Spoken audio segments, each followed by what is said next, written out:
Hi friends. So recently I'd been to this lovely restaurant and I tasted this chicken.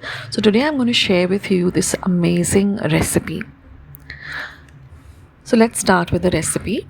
So here I've taken 250 grams of chicken. To that I'm going to add 1 tablespoon of ginger garlic paste, 1.5 teaspoon of salt, 1/2 teaspoon of haldi powder or turmeric powder, 1 teaspoon of red chilli powder. Mix all of this and we're going to set this aside for 15 minutes. Now you can also cook this with the chicken on the bone. I'm using boneless, but you can also use it with the bone. So now I'm going to make a paste of a few ingredients. So I've taken some onions, I've taken some tomatoes, chilies and coriander. I'll list all the ingredients in the description box as well as the comment section below. Now I'm going to grind the chilies, the onions, the coriander really well to this fine green paste. Look at the lovely color. And then in the same mixer jar I'm going to grind the tomatoes and I'm going to use the reserve water as well for our recipe. Now to a small bowl I'm going to make a small paste with 1/2 teaspoon of turmeric, 1/2 teaspoon of red chili powder, 2 teaspoons of coriander powder, 1/2 teaspoon of cumin powder, 1 teaspoon of Kashmiri red chili powder and a little bit of water. I'm using the same mixer jar water and we're going to make a nice paste and set it aside.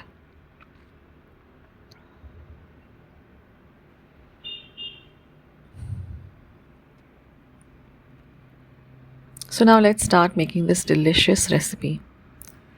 So after waiting for 15 minutes, once the chicken is nicely marinated, I'm going to heat 4 teaspoons of ghee, that is clarified butter. You can also use oil or you can use regular cooking oil that you use.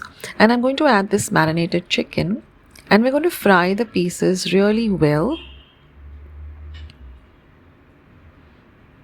till all the rawness of the chicken goes away. We're going to cover and cook this for 2 minutes and after that we're going to transfer it to a bowl and set it aside. Now in this same pan I'm going to be making the gravy. So I'm going to add 1 bay leaf, 1 inch of cinnamon, 1 big black cardamom, 2 small green cardammons, 6 cloves, and fry all of these whole spices really well together till they flavor the oil or the ghee. Now I'm going to add this green paste in which we added onions, green chilies and coriander and fry this paste really well. Now I'm going to add 1/2 teaspoon of ginger garlic paste and we're going to fry this paste really well till all the rawness of all the ingredients goes away. Now I'm going to add this powder masala paste that we prepared and mix everything well together. You see how the color immediately changes to a darkish brown color. That's what we're looking for. And then it starts to leave some oil. Then we're going to add our tomato paste. Again, fry everything really well together. The aroma in my kitchen is just fantastic.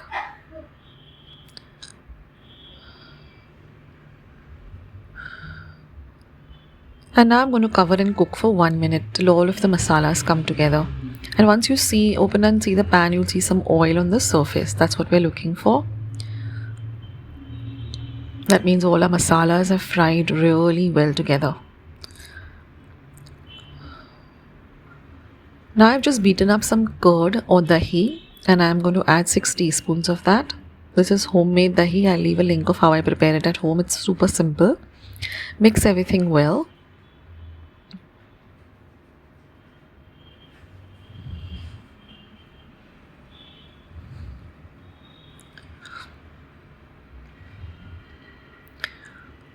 Now I'm going to add some salt to taste. Remember we added salt to the marinated chicken as well.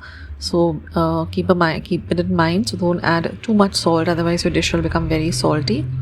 Give it a taste test and then add more salt or less. You can always add less salt first. Now I'm going to add 1 teaspoon of Kashmiri red chili powder.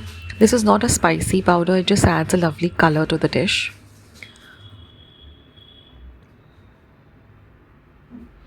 Mix everything really nicely together. Cover and cook again for 1 minute. Now we're going to add our fried chicken pieces back to the gravy. Mix everything well.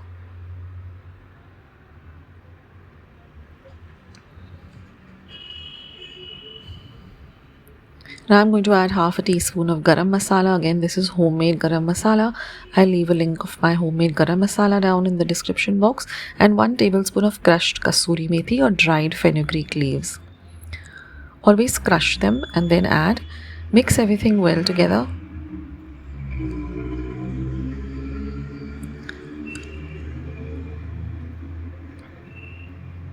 Again, cover and cook for 2 minutes. When we cover and cook, what happens is everything really integrates really well together and cooks really well together.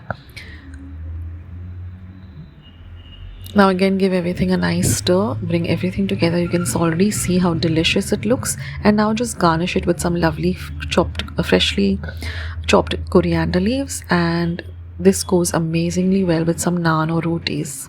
Hope you give this recipe a try.